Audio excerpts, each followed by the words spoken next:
Hey guys, and welcome to another episode of the Systeme.io podcast with me, Natasha Pinto. Today, our guest is Daniel Priestley. He's an entrepreneur, public speaker, and the best-selling author of Key Person of Influence. Welcome, Daniel. Thank you so much for having me on your show. It's a real treat to have you on here, and I think your expertise are going to wow some of our audience. But before I start digging into those, I always like to start the podcast with a look at your history. So take me through where you thought you were headed, like straight out of college, and what put you on the path to where you are today. All right, so I'll try and cover a lot quickly because I'm 41 now, so there's 20 years to just go through there. But I always knew I wanted to be an entrepreneur when I was a teenager. I went to business school hoping that I would become an entrepreneur. I took a course that was entrepreneur focused, and I immediately realized that none of the lecturers had ever started any businesses or anything like that, so I dropped out. During university, started a nightclub promotions business, and kind of like they were asking me what it felt like to be in business, so I got out. I was super lucky. I went and worked for a startup, and on day one, we were sitting around a kitchen table coming up with a name for the company, and literally no revenue, no bank account, nothing. And 2 years later, we'd hit 6 million a year of revenue. We were a 60-person team in inner city Melbourne offices, and I had been super close with the founder. So the founder, who was 38, 39 at the time, I was 19. He really took me under his wing, and he showed me absolutely everything that was going on. So every decision, I was like in the meeting, and it was just basically the dream mentoring scenario. When companies get to a certain size, they tend to move from having a team of generalists to a team of specialists. And I was basically not very skilled or good at anything. I was good at helping out wherever I could, and I was good at like whatever I got thrown at. But the company kind of outgrew me. I had gone to John and said, "Can I become a shareholder in the company?" And he said, "No, if you want shares in a company, you should go start your own company." And I went, "Okay, I will." So at 21, I launched my own company, and I applied all the lessons that I'd learned. It took off really quickly. So 0 to 1.3 million in the first 12 months, with about a $400,000 profit for a 21-year-old, which was a 22-year-old at the time. And then we went to over 10 million in sales in the following 3 years. So it was like a kind of crazy time. By the time I was 24, 25, we're doing $1 million a month. I've got this crazy team of people who are under 25. We're working hard, playing hard, partying hard, traveling between Brisbane, Sydney, Melbourne all the time, and really just pioneering all these different ideas and technologies. And we were just like, it was just this crazy, amazing time. And the company we were in partnership with, I ended up doing a deal with them for them to acquire us, and I ended up moving to London. I wanted a break from it all. I wanted to kind of like it was all moving way too fast. I thought I'd start again. Came to London in 2006, set up another company. We went from 0 to 4 million in 2 years, pounds this time. So about $10 million actually, because it was about 2.5 to 3 times the Aussie dollar. So it was straight up to 10 million again in 2 years, in comparable. So I've been doing businesses ever since. Today I've got a group of companies. There's 7 companies. We're a global business. We've got film production. We've got book publishing, IT services, and more importantly, this new piece of technology we spun out during the pandemic, which has just exploded. It's become a $15 million company. So literally, we had a piece of technology that we developed for ourselves, and then other people said, "Hey, that's pretty cool. It's a piece of marketing technology, which is like marketing through quizzes and scorecards and personalized reports." And people were saying, "Oh, we want that." So we built a platform, and it's just grown very rapidly over the last 2 years. So we've been building this technology and scaling that as well. So there's 20 years. Yeah, that's amazing. Quite a condensed version, but those are some serious successes and really inspiring, I think, for lots of our audience to see that it is actually possible to get those numbers. And I think, yeah, the mentorship that you had, where you kind of got an inside peek at exactly what it takes to be a startup founder, to work from the bottom and get that kind of success, put you, yeah, I think a step ahead of everyone It was else. totally incredible. Yeah, it was Yeah. the apprenticeship. Definitely. Now, one of the things that you haven't mentioned yet is some of the obstacles that you'll definitely have to face during your career as an entrepreneur. And I think there's lots of roadblocks that people go through, some of them big and some of them small. But what is one of the biggest or the most memorable setbacks that you faced, and how did you overcome it? There's a lot at the times that we live in right now are incredible times because for the first time in history, anyone can very easily start a business. You can put yourself out online pretty easily. You can have a YouTube channel for free and a podcast for free, and you can blog, and people from all over the world can be exposed to what you do and can learn about what you do and all of that sort of stuff. So Silicon Valley has almost been the rich uncle that we all wish we had, providing us with these tools and technologies pretty much free of charge. And that makes it the most incredible time to be launching and starting and growing businesses. Any success that I've had is really down to good timing. Had I been born maybe 5 or 10 years earlier, probably would have been in an established career at the moment in time when that technology became available. So, for me, it was like really good timing. But one of the bad sides is that there's several bad sides. It's an incredibly noisy marketplace. You're always in competition with everyone else. It's also stressful, the feeling of always being on. That there's I run a global business right now.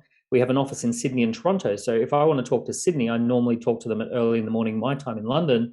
And if I want to talk to Toronto, they probably want to talk to me in the evening when it's my evening time. And I've got 3 little kids as well. So the always on phenomenon of this global marketplace is definitely a challenge that most people don't think about when they imagine what a global business would be. Some of the big challenges I had a big falling out with my best friend who was a co-founder, and we had to resolve that, and it was very expensive to resolve and incredibly stressful around the time that I was having my first baby. We were falling out, and we were best friends, and now we don't talk. So there was, all of those kind of things. The business journey creates intense highs and lows.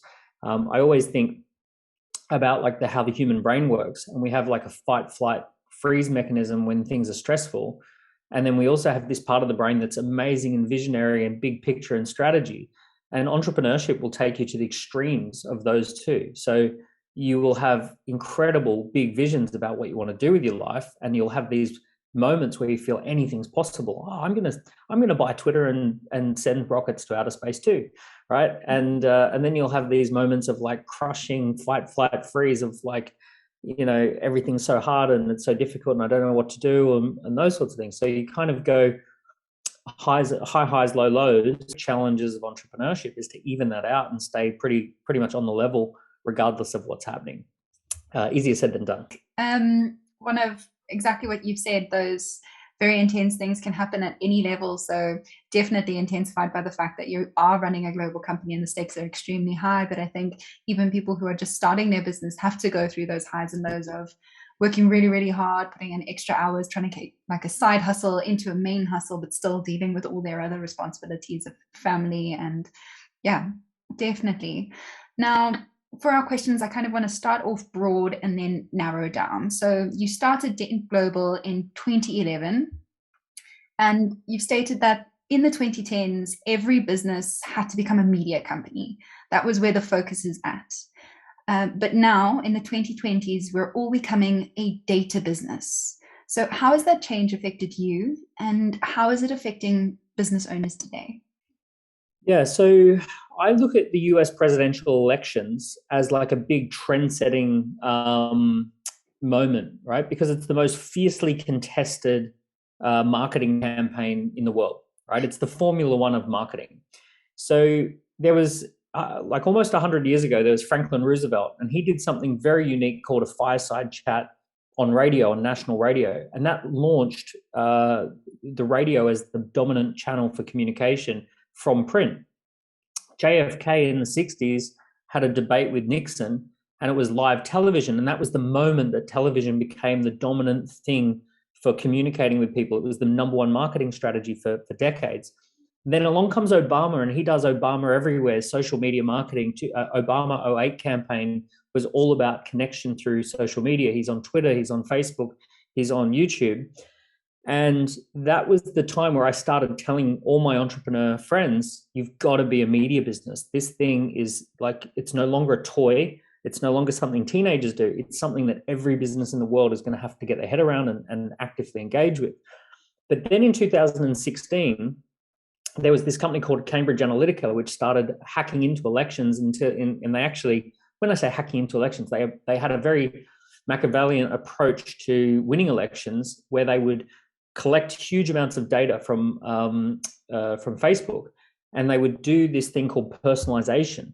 So personalization is where they create a mechanism of delivering exactly the message to you that you need to hear, and it's completely different to what other people are seeing. So someone who really cares about hospitals gets messages about, we're going to be building hospitals. Someone who really cares about gun rights might get all the gun rights stuff. And the whole spectrum of things, you're able to create a personalized campaign. Now, the way they did that is they got people to fill in quizzes and scorecards and answer questions. They crunched that data, and then they fed back advertising to those people based on how they responded. So it was a very personalized approach, and it was almost considered to be cheating. That it's like, whoa, wait a second, this is technologically way more advanced than we ever saw coming.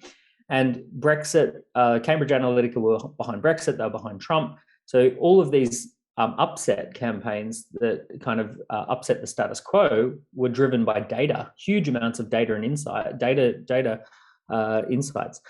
So when we see something like that happen in the US presidential elections, what you can actually predict is that that will be the dominant trend until something major comes along and disrupts that trend. So what we're now seeing is that personalization, which was the marketing word of the year in 2019, personalization is becoming the big trend.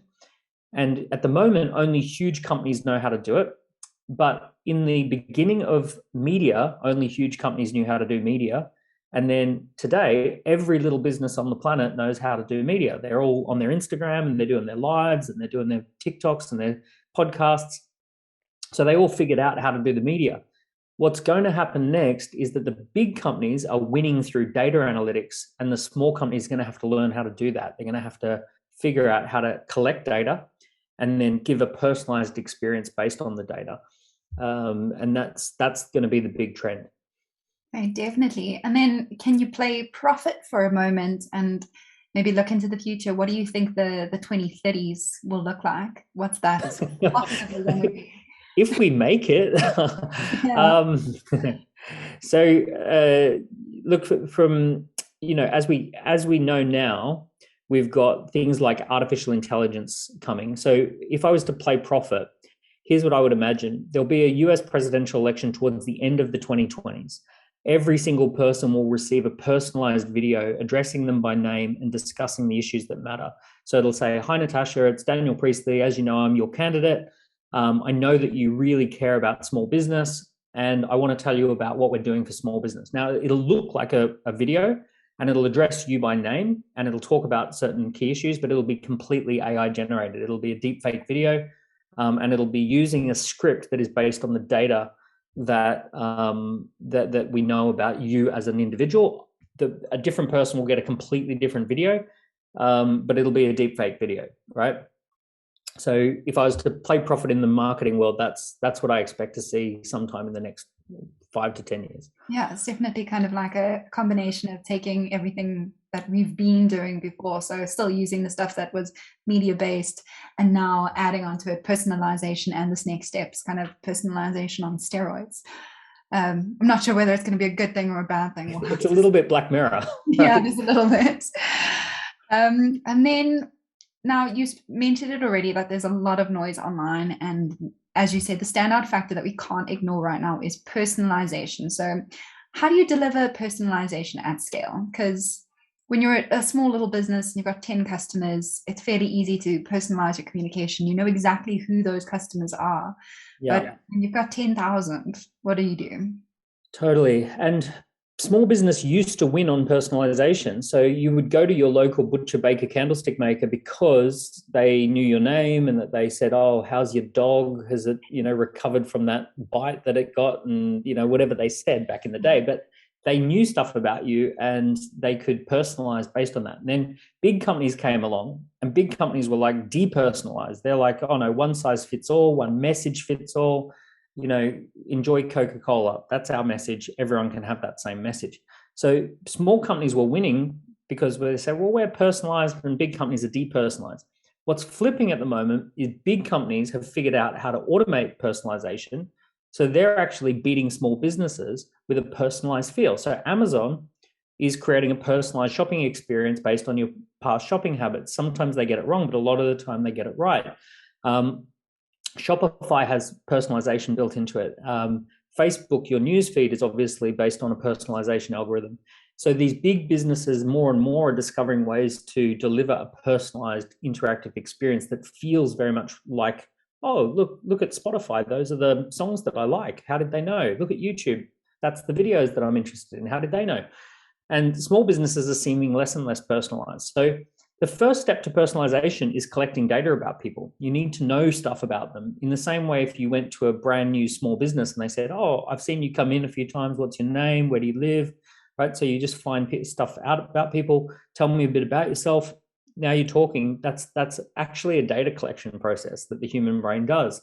So it starts filling up its little cup of data and remembering that in its little mental database. So what you need to do from a digital perspective is ask lots of friendly questions. So the way we achieve personalization is through scorecards and quizzes. So we would ask people to complete a scorecard, and the scorecard would have 30 or 40 questions about them, and then it would give them a personalized report. So we have this thing called the Key Person of Influence scorecard. It says, here's 40 questions, and it says things like, do you have a podcast, and do you have you written a blog in the last month, and have you done this, and have you tried this? Do you feel confident with this? So it asks the questions, you answer it in about a minute and a half, and then suddenly we've got all that data on our system, and then we can pick up the phone, have a conversation, and say, hey, look, it looks like you're really good at pitching, but not so strong on products. Can we talk to you about how to improve your products? So this was how we got into this in 2014 of creating a personalized experience through scorecards and quizzes. And that's actually the basis of the business score app that we scaled in the last 2 years, which is letting people set up quizzes and scorecards so that they can collect way more data and immediately give a personalized report. Okay. Back to yeah, that's fantastic. So where do you suggest that a small business starts gathering that data? What's can you pinpoint a place? Is a lead magnet something that they definitely need as soon as they start? How many questions should they start with? Because I think it's great for some businesses. Like you've said, it's worked really well for you to have that kind of report back on something that they get, and that how much influence they have is quite nice to know. But I think if you're a small business, maybe a small e-commerce store, bombarding or potential customer with 30 questions about what they like might just turn them off. Well, the place to start is to figure out what would add value to the customer. So I see a lot of e-commerce stores, for example, that do makeup and skincare, and they say, answer these questions and we'll tell you exactly which type of makeup suits you, right? And which type of skincare products you might be interested in. And these are incredibly effective because straight away people start answering maybe 7 or 8 questions, and it says, boom, this is the range we think is for you. And in most cases, if they've got the algorithm right, it's a good recommendation. So the place to start is really in the customer's shoes. In fact, all marketing should start in the customer's shoes and radically empathizing with the customer and thinking what would massively add value to their busy day. So when we did the Key Person of Influence scorecard, we assume people have already consumed some content, and then they want to know whether they should do something, where they're strong, where they're weak, and they want to be able to really quickly assess where to put their focus on. Most people who read my book, Key Person of Influence, they feel a little bit overwhelmed that there's so many things that they want to now go and do. The question is, where do I start? So start with the scorecard, and it'll tell you exactly what to do first, and then that adds value to them. So with any small business, you want to think, what is my customer trying to diagnose? What are they trying to assess? Is there a triage that they're trying to naturally go through and triage themselves in a certain direction? And if I can use some sort of data gathering tool to help them achieve that, then it's a win-win. They get to have that information that's right for them. I get to have the information about that person. And now we start connecting through personalization. And the important thing to know is that more than 70% of consumers are more than happy to give away relevant data if it leads to personalized recommendations. And something like 90% of young consumers are happy to totally, they get it. They totally get that they're swapping their data for personalization.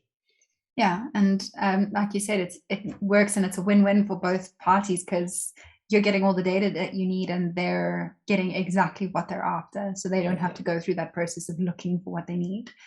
Young consumers are actually annoyed when there's no personalization, so they feel like angry when a website doesn't remember that they already bought that thing. And it's like, why is it recommending that thing? I've already bought that. And of course why would I need 2 dog beds? Right. And it's I think so because young generations have grown up with this technology, I think they're so used to it being something that they automatically expect, and when they don't get it, they're like, oh god, that's useless, why bother? Yeah. Oh, how embarrassing. Netflix recommended a video that I would never watch. Yeah, exactly. So and now let's talk a little bit more about psychological marketing. So it's something that I find incredibly fascinating. And if you think about it, the connections between the human mind and marketing seem quite obvious. But how do you go about managing the human mind's built-in filters? Because as you said, there's certain things where people are like, oh, this isn't personalized, I'm just going to ignore it and pretend it didn't even happen. How do you get past those filters to make sure that you're one that they're let in? That is a big issue these days. And the reason for that is the human brain is really a filter out mechanism. It's like designed to filter most things out. So a classic example, Natasha, if you were walking down a busy street in London on Oxford Street, and you walk past 500 people in a few minutes, and I stop you and I say, tell me, who did you notice? Who did you see? Like, tell me about some of the people you walked past. Your brain is going to go, oh, how embarrassing. I don't remember anything. Right. So you're just going to kind of, it's like, oh, I had filtered all of that out. And it's like, how did that even happen? Like, it's weird to think that you can successfully navigate down a busy street and your brain just turns these people into blobs, objects to avoid, and you just kind of like move through them. Right. Yeah. And that's actually what's happening now in the digital world, that we have so many things moving around us and moving past us that the brain's just ignoring it all, and it filters everything out. So there's only a few things that it lets through. So I'll run through. There's the main ones. Anything that's a threat that's scary, right? So if it looks threatening or dangerous, that's actually the business of news, right? The news gets attention through showing you things that are scary or threatening, but not very useful for small business, unless you're in a hitman or something like that. Yeah. The next one is anything that's strange or out of the ordinary. So, if someone was dressed as a giant hot dog or something like that, you might notice them a little bit. And then the next one's sexy, right? So if someone's particularly good looking and you think, oh, okay, they like the look of them, you might notice them. Those are not very useful in most businesses, those 3. So here's the 2 that are very useful. We notice when someone's giving away something for free. If they're gifting something, that gets through. And it has to be given freely with no strings attached, and it has to be beautifully packaged. It has to have the design element of a gift. It has to look like a genuine gift. If someone was standing on the street handing out really shiny, glossy Vanity Fair magazines or something like that and saying, hey, we're giving away some really nice magazines, and it looks like, wow, these look like normal things that I would buy. Yeah. Then you receive that and you notice them and you say, thank you, right? You immediately get a connection. So gifting is one of the things that captures people's attention. And then the final one, which is a big one, is friendship. So if we have someone that we're familiar with, let's say you were walking down the street and someone you went to high school with is like across the road and there's 500 people around you, but isn't it incredible? Your brain somehow magically picks their face out of the crowd and just goes, hey, look who that is, right? And you'll walk across the street. They don't even have to try and get your attention. You'll go to them. So in the online world, when we become very familiar with someone, we spend time with them, quality interactions, we follow their content, they make us feel something with their content. That puts them into the familiar category in our brain. And then we don't even, what's amazing is that we don't have to try to get attention. Once you're someone who's familiar to someone, you don't have to try so hard. They'll come to you. They want to hear from you. So one of the things we're seeing with really good quality influencers is that they build a relationship at scale using social media, and they're focused on the relationship. They become very familiar to people, and when they make a recommendation, people pay attention to it. Yeah, I think it's quite clever because those first three that you talk about are kind of old school advertising methods. I remember, I don't know, ridiculous Burger King pictures being eaten by someone scantily clad, and that's how people were like, "We're going to make you notice this video because there's a woman in a bikini," and you'll remember. Yeah, very suggestively drinking a bottle of Coke, and it's exactly. Like, do people really drink that way? Yeah, so those are kind of old school methods, but I like the two that are slightly newer, especially that idea of familiarity, and it filters into everything that you have to do with your business, especially as well as the packaging. You spoke about the packaging of that free gift, but I think how you package your business. Yeah, that term is gift, and some people mess this up by doing the whole name and email and all this kind of exchange. So a gift is given freely with no strings attached and is beautifully packaged. It's thoughtful and well timed. So if you think about it from those points of view, if you're giving something with the expectation or the condition of getting something back, it's not really gifting. So you want to be thinking about thoughtful, well timed, well packaged, given freely, no strings attached. Definitely. And now you've authored, one of your other books that you've authored is Oversubscribed. So can you dig into what it means to be oversubscribed and why that's something that you want as a business owner? Yeah, so oversubscribed businesses are businesses that have a waiting list. So if you've seen a restaurant where people are queuing up out the front, or you've seen a product that you have to line up for or register for in advance, that is an oversubscribed business. There's more demand than supply. And in a world that has really free-flowing information, it's really abnormal to see something oversubscribed, because theoretically, if a restaurant's full, I should just pick up my phone, look on the map and go, where's the nearest restaurant? And I should just go straight to that one. But that doesn't happen. People say, no, I don't care. I'll wait. Even though there's a restaurant next door, I want to wait for this one. So I went around the world studying these businesses that are oversubscribed. And I looked at these different brands from restaurants, consultants, education training businesses, all of these products that you have to wait for, Rolex watches. And there's all these different products that have a waiting list, and that there is a demand and supply tension, that there's more people who want it than they can physically supply. What I noticed is that these businesses are very profitable. So think about it like this: demand and supply sets the price. If something is freely available, regardless of how amazing it is, it almost always will fall to free. It'll fall to zero, right? So Google Maps is reliant upon a global network of satellites launched into orbit at the cost of billions of dollars, and it's free because it can just keep giving it away.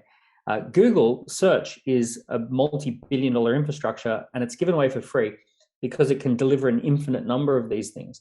But what it can't do is it can't deliver an infinite number of the top 3 results. So therefore, people pay for that, right? That's limited. The top 3. So advertisers will pay more and more and more and more. Certain search terms are very oversubscribed, and it's £50 a click, $50 a click, right? So it goes right up. So anything that's in short supply goes up in value, and anything that is in plentiful supply goes down in value. And that's just kind of like a cornerstone rule, economics 101. So, if profit was given away fairly, we would look at how hard is your business, and let's give you extra profit because it's really hard. And if your business seems really easy, then we won't give you much profit. But here's two businesses that kind of break that rule. Swiss Airlines is a very difficult business. It's an airline, obviously. They fly all over the world, and they have to have amazing customer service. They have to take off and land. They have to do safety, technology, innovation, right? All of these incredibly difficult things, and they have to do it perfectly every single time, or else they actually can face fines and they're in trouble. They have a gross margin of 12%. So a very narrow profit window for profitability to happen. And then another Swiss business is Rolex. a very easy business. These guys have been making the same products since 1950. They hardly innovate. It's made out of very simple products. It doesn't perish. They don't really change the designs very much. They're not dealing in any great level of technology or innovation compared to, Google or something like that, or airline industry. And yet they're wildly profitable. Something like 80 or 90% is gross margin that's at the discretion, So the reason that Rolex makes so much money is because so many people want a Rolex and they only make a few of them each year. And the reason Swiss Air makes a very narrow margin is because there are plenty of airlines. If you want to fly, there's always a seat available. So there's no demand and supply tension with airlines anymore, but there's demand and supply tension with Rolex. So what you need to do as a business is you need to be Rolex, not an airline. You've got to cap the capacity and hold that capacity tight, and then get way more people than capacity allows in order to be oversubscribed. Totally flies in the face of what most people want to do, right? No one wants to tell everyone, oh, look, we only have 100 customers, or right? Everyone says, the more the merrier, but oversubscribed businesses, someone misses out. People miss out on buying. So you've got to be a bit counterintuitive. Yeah, and I think you're also tapping into that whole FOMO thing that we have of we're terrified of missing out on something and desperately want to be one of the exclusive people who get access to it. So yeah, definitely. Yes. And then after a little more digging, you are now writing a book on lead generation. I stalked you a little bit on LinkedIn. So before I get into what you talk about and how you activate people's dormant and explicit needs, I first want to ask you, what is one of the biggest mistakes that you see small businesses making with their lead generation strategies? I would say big picture, the biggest mistake is that small businesses, they don't realize that everything's downstream from lead generation. That essentially what most people do is that they start a business that they love the idea of doing the work, and they don't think about how hard it is to win the work. So for example, I might think to myself, gee, I love yoga retreats. I want to go and launch a yoga retreat business where we go away on a yoga retreat. And I would love to do that. I'd love to be on the yoga retreat and be surrounded by like-minded people. That would be so cool. To get 50 people to go on a yoga retreat, you're probably going to have 500 people at least interested and aware of it. You're going to have like 5,000 people who you've got their attention. And you're going to have to get the attention to turn into a signal of interest, and the signal of interest to turn into buying behavior. And you're going to have to orchestrate a whole campaign to get that damn yoga retreat full. So most small businesses, they go into an industry thinking, I love the idea of doing the work, but they don't think about, I love the idea of winning the work. In the industrial age, if you could build something, you would definitely sell it, right? So if you could have a factory producing scissors, then there would be no issue with selling scissors. There'd be a market for it because people had a lot of needs that were going unfulfilled. In the world that we live now, if you do a search for scissors on Amazon, there's like 500 different types of scissors you can buy. So the hard thing is not making it. The hard thing is trying to sell it and get people interested in it and engaged in it. So the biggest mistake is that people think that their business is supplying something. And actually, as an entrepreneur, your business is manufacturing the demand for something. Definitely. I think that is one of the biggest mistakes. We kind of look at that very narrow picture of the end result and what we think it will be like, and we forget that there's so much more work that goes into getting it to that narrow little point. Now let's talk about your ideas around dormant needs and explicit needs. So what are dormant needs? What are explicit needs? And why should we look after those people with dormant needs more than we do at the moment, I guess? Yeah, great. You've been reading my LinkedIn. Cool. So an explicit need is where I'm completely aware that I'm looking for something and I'm kind of engaged in the whole process of looking for it. So when I bought that guitar, I had fallen in love with the idea of having a Fender Stratocaster. I didn't really know things like which color I wanted, or I didn't really, there was some things that I was fine tuning, and I was stalking all Fender Stratocasters for a while. So that's an explicit need. I'm looking for a Fender Stratocaster. There's probably 3 or 4 weeks there where I'm just stalking it and stalking it and learning about it and watching YouTube videos and all this sort of stuff. And at that particular time, if you had have said to me, you know, would you like to buy a Mont Blanc pen? I'd be like, no, I'm not interested in that. Would you like to buy a set of golf clubs? No, I'm not interested in that, because I'm interested in a Fender Stratocaster. Even if you had have said, do you want a Gibson? I'd be like, nice guitar, but I'm looking for a Fender Stratocaster. So that's an explicit need. And when people have explicit needs, they become very focused as to what they want. They have a narrow band of what they're looking for, and they have a price range in mind, and they have, only a few small things that they're looking to customize or change in order to make their purchasing decision.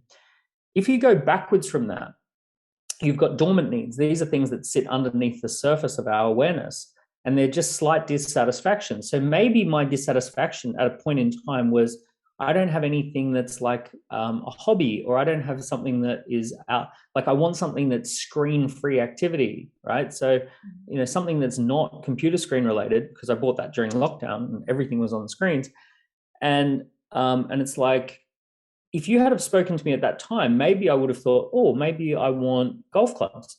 Maybe I could go and do like a sailing or hiking thing. Maybe I could, get a beautiful pen and start journaling.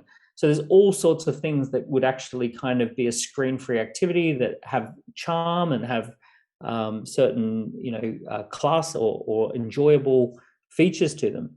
So all of that could be a way of addressing that dormant need. Now, what most businesses are doing is they're fighting over these explicit needs, and there's such a tiny percentage of people who have an explicit need at any given time. But there's a massive percentage of people who have a dormant dissatisfaction, a dormant belief beneath the awareness. So the best marketers in the world are the ones who know who get in early, and they talk to people about dormant issues that they've got, and latent demand, latent desires. And if you can get down to those latent desires, those unearthed desires, you can be the one who makes the suggestion as to what might be, a good solution for that particular problem or that particular desire. And, that's the time where people are wide open for suggestion. So they might be open to all sorts of things. So I think that most marketers make the mistake of waiting for someone to do a Google search before they think of them as a potential customer. And they should be thinking about, how do I talk to them about the underlying stuff? How do you go about identifying that underlying stuff, identifying those dormant needs? Where do you find people who might have a dormant need that you could possibly answer? So what I've always found, going back to the scorecards, is that if you can create a scorecard concept that is related to diagnosing an issue or a problem, like, so for example, if I had have taken which hobby would be suitable for you, or take the scorecard and we'll suggest some hobbies based on what you might like, or if I had have taken a scorecard, which musical instrument should you take up, or which kind of guitar should you buy. Maybe if you got to me early, I might have gone through a process and discovered that there's a completely different guitar that I've never even heard of. By the way, the problem with explicit needs is people always buy from the leading brands. They end up buying the Fender Stratocaster. They don't buy from the boutique down the road that is an amazing, passionate set of guitar enthusiasts who are competing with Fender Stratocaster. They buy from the brand that is the most established, typically. So if you can get in early with asking those questions and finding out what people are trying to do, then you can be the one in a position to influence. So once again, the quiz or the scorecard is a great way to get in early. I think those quizzes and scorecards are actually amazing. I'm remembering reading magazines as a kid and thinking, oh my God, go to the quiz section. I want to find out what kind of man from this movie I should be marrying. And yeah. Which Harry Potter house would you be in? Yeah. Which so, Disney princess? Yeah. And those like viral little quizzes, and then they ended up, I think, on BuzzFeed and stuff, and they're still going strong. People love a quiz. They just love a quiz. They want to kind of better understand their world, and they want to figure stuff out. Do you know the other thing too? CEOs love a quiz. Like people who are running companies, is your business transformation ready? Are you cyber secure? Like people love taking a quiz about like the big stuff, as well as the which Dumbledore house are you? They're our quizzes, they go right to the top. I think it's an incredible way to also kind of integrate play and something playful and a little bit more fun and interesting into what can be, I suppose, a daunting task. I come from an education background. I used to be a primary school and then high school teacher, and nobody likes a quiz there. But yeah, something like this is a lot more fun and really engaging. And my last big question for you is about social media. So it's always a pretty contentious topic. What's your preferred platform and what kind of businesses does it suit? This is so lame, so embarrassing. But my favorite platform is Facebook. It's almost a shameful thing to say, and no one admits this, but I hang out on Facebook. I'm part of all the groups on Facebook. I share content on Facebook. I do little lives on Facebook. I've got a couple of groups that I'm like a manager. It's one hell of a tool. It's become such a uncool platform to say that you like. But unfortunately, if I had to pick one platform, I'd probably choose Facebook. I could run a whole business on Facebook from the finding people right through to the looking after them in a group or something, a community. The thing with Facebook is 2 billion people a month still log into the damn thing. So even though everyone says, "Oh, I'm not on Facebook," it's like you're totally on Facebook. Don't you dare. Facebook to be on anything else. So yeah. So yeah, I sneak on that. Obviously, Twitter's going to come back into vogue with Elon. Elon's kind of revived everyone's kind of Twitter obsession. And I find Instagram interesting. Instagram started out as a competitive product to Facebook, but I think it's a competitive product to YouTube. Instagram is a video platform now. So, there is something like 3 or 4 ways to share an image, and there's like 7 or 8 ways to share a video. It's very video centric, and you can see that they haven't announced anything, but it's very, very video centric. And I think what they're doing is I know from the stats that YouTube is actually more male dominated. Something like 60 or 70% of minutes watched is men, and Instagram is more female centric. And for whatever reason, it's a video platform that women spend more time on. So I think it's actually interesting for people to think of Instagram as a video platform, not an image platform. Yeah, and also one that's fairly gendered. I think that's quite an interesting stat as well, because I notice from my own stats from the YouTube videos and stuff I do for the podcast, my audience is 90% men, even though I'm working really hard to get more females to interview and female entrepreneurs. It's still sitting at a steady 90%. This same content on Insta would probably swing that way.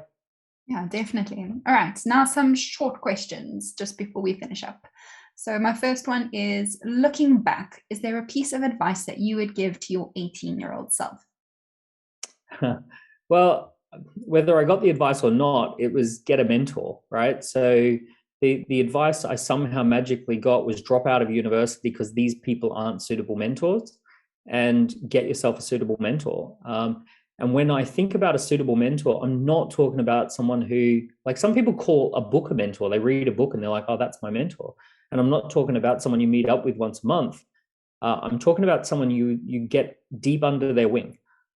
You are involved in meetings and decisions, and somehow you are connected with them. And if there's any possibility at 18 that you can, like, if you're sweeping the floor or, driving that person to the airport or whatever it is, but if you can regularly spend one-on-one time with them or close proximity time to them, what's going on behind the scenes is normally quite different to what gets shown up the front. It's very different sitting in the audience of a theater compared to being backstage of a show. And you need to be backstage. You've got to see what really goes on behind the scenes for you to understand what's actually happening. Definitely. I think that's excellent advice. And true for anything that you want to do, entrepreneur, teacher, whatever you aim for. Now, is there an entrepreneur whose story inspired you? So not necessarily a mentor, but someone you saw and you thought, wow, how did you do that? That's incredible. So I was massively inspired by Steve Jobs when he got fired, and then he went off and started another company, and then he started Pixar, and he floated Pixar, and then he came back and he did the iPod, and he did the retail stores and the phones and the iPads. And he's a misunderstood guy, but I used to watch a lot of the content of him leading his teams and bringing people on a journey and enrolling people in the bigger picture of what computers could do. And I called my company Dent after a quote which he said when someone asked him too much about computers. He said, "Look, what we do at Apple is we go off and make a dent in the universe. And if we're not making a dent in the universe, then why bother?" And he said, "If you think it's about the computers, you've already missed the point. We're trying to make a dent in the universe." And it was kind of like, I just love that. It's like, wow, if you think I'm doing this, it's missed the point. I want to do something, there's a meaning, a purpose behind it. So I called my company Dent after that Steve Jobs quote. So yeah, he's always been a bit of a hero, or was very much a hero when I was getting into entrepreneurship. Okay, fantastic. And then my final question for you just quickly on this, just super quick. No problem. There's two biographies of Steve Jobs. One is by Walter Isaacson, and it's terrible, and don't bother with it. And the other one is written by Steve Jobs's friends who hated the Walter Isaacson book. It's called Becoming Steve Jobs. One is very one-dimensional. He was a tyrant. He was a difficult person. He wasn't like everyone else. And the other one shows an evolution of the guy's character. And so read Becoming Steve Jobs. Forget about the Walter Isaacson book. Okay. Yeah, definitely. And then my final question for you is, where can our listeners find you? So if you let me know where you are, I will put your tags in our description. Yeah, so all of the social media platforms at Daniel Priestley, and on Amazon, there's like 4 books in the Entrepreneur Journey series, if anyone wants to grab the book. And most of my time is between scoreapp.com, so we're building and scaling that, and dent.global, which is our entrepreneur accelerator. Fantastic. Daniel, thank you so much for joining me today and giving me your time. And thank you to our listeners today. If you're watching this on YouTube, hit the like button and subscribe to the channel. If you're listening to us on a podcasting app, subscribe to the Systeme podcast so that you never miss an episode. Systeme.io is a digital marketing software platform packed with all the tools you need to grow your online business.